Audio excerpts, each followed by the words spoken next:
Sir ನಮಸ್ಕಾರ ಎಲ್ಲರಿಗೂ. ಇದು ನಮ್ಮ ಚಿತ್ರದುರ್ಗ ಜಿಲ್ಲೆ. ಇದು ನಮ್ಮ ಚಿತ್ರದುರ್ಗ ಜಿಲ್ಲೆಯಲ್ಲಿ ಒಂದು ಒಳ್ಳೆ ಜಮೀನು ಬೇಕು, ಒಳ್ಳೆ ಕಡಿಮೆ ಬಜೆಟಲ್ಲಿ ಬೇಕು ಅನ್ನೋರಿಗೆ ಈ ಒಂದು ಜಮೀನು. ಇದು ಬಂದ್ಬಿಟ್ಟು ಕಸಬಾ ಬರುತ್ತೆ, ಚಿತ್ರದುರ್ಗ ಜಿಲ್ಲೆಗೆ ಕಸಬಾ ಬರುತ್ತೆ. ತುಂಬ ಒಳ್ಳೆ ಒಂದು ಪ್ರಾಪರ್ಟಿ. ಇದು 6.5 ಎಕರೆ ಬರುತ್ತೆ.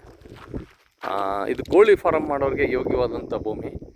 ಇಲ್ಲಿಂದ ನೋಡಿ, ಇಲ್ಲಿಂದ ಸ್ಟಾರ್ಟ್ ಆಗುತ್ತೆ ಭೂಮಿ, ಕಂಪ್ಲೀಟಾಗಿ ಬರುತ್ತೆ. ಕೋಳಿ ಫಾರಮ್ ಮಾಡೋದಕ್ಕೆ ತುಂಬ ಚೆನ್ನಾಗಿದೆ ಇದು. ಒಳ್ಳೆ ಕಡಿಮೆ ಬಜೆಟಲ್ಲಾಗುತ್ತೆ ಇದು.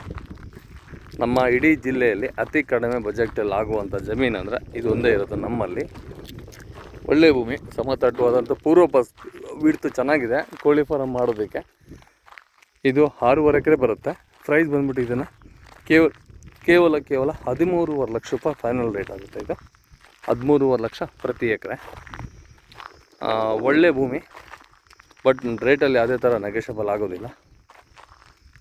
ಮತ್ತು ಜನರಲ್ ಪ್ರಾಪರ್ಟಿ ಆಗಿರುತ್ತೆ ಇದು. ಪೇಪರ್ಸ್ ಎಲ್ಲ ಚೆನ್ನಾಗಿದೆ, ಒಳ್ಳೆ ಪೇಪರು. 6.5 ಎಕರೆ.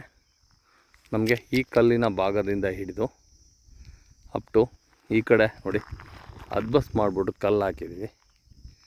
ಇಲ್ಲಿ ಕಲ್ಲು ಕಾಣ್ತಿರ್ಬೋದು ನಿಮಗೆ ನೋಡಿ, ಇಲ್ಲಿ ಕಲ್ಲು ಕಾಣ್ತಿದೆ ನೋಡಿ. ಈ ಕಲ್ಲಿನ ಭಾಗದವರೆಗೂ ಬರುತ್ತೆ. ತುಂಬ ಚೆನ್ನಾಗಿದೆ ಪ್ರಾಪರ್ಟಿ, ಮಾತ್ರ ಅನುಕೂಲ ಇದೆ. ಯಾರೆಲ್ಲ ಈ ಒಂದು ಪ್ರಾಪರ್ಟಿನ ತೊಗೊಬೇಕು ಅನ್ನೋ ಕಾನ್ಸೆಪ್ಟ್ ಮಾಡ್ತಾಯಿದ್ರೆ ಅವ್ರಿಗೆ ಈ ಒಂದು ಪ್ರಾಪರ್ಟಿ ಅಂತ ಹೇಳ್ತೀನಿ. ಚಿತ್ರದುರ್ಗ ಜಿಲ್ಲೆಗೆ ಅನುಕೂಲವಾದಂಥ ಪ್ರಾಪರ್ಟಿ. ಮತ್ತು NH ನ್ಯಾಷನಲ್ ಹೈವೇ ಬಂದ್ಬಿಟ್ಟು ಕೇವಲ ಇಲ್ಲಿ ನಮಗೆ ಇಲ್ಲಿಂದ ಒಂದು 8 ಕಿಲೋಮೀಟ್ರ್ ಮಾತ್ರ ಆಗುತ್ತೆ ನ್ಯಾಷನಲ್ ಹೈವೇ. ಹತ್ತಿರದಲ್ಲಿರುವಂಥ ನ್ಯಾಷನಲ್ ಹೈವೇ ಚೆನ್ನಾಗಿದೆ, ಒಳ್ಳೆ ಪ್ರಾಪರ್ಟಿ. ಯಾರೆಲ್ಲ ಒಂದು ಒಳ್ಳೆ ಪ್ರಾಪರ್ಟಿ ತೊಗೊಬೇಕಂತೀರ ಅವ್ರಿಗೆ ಇದು.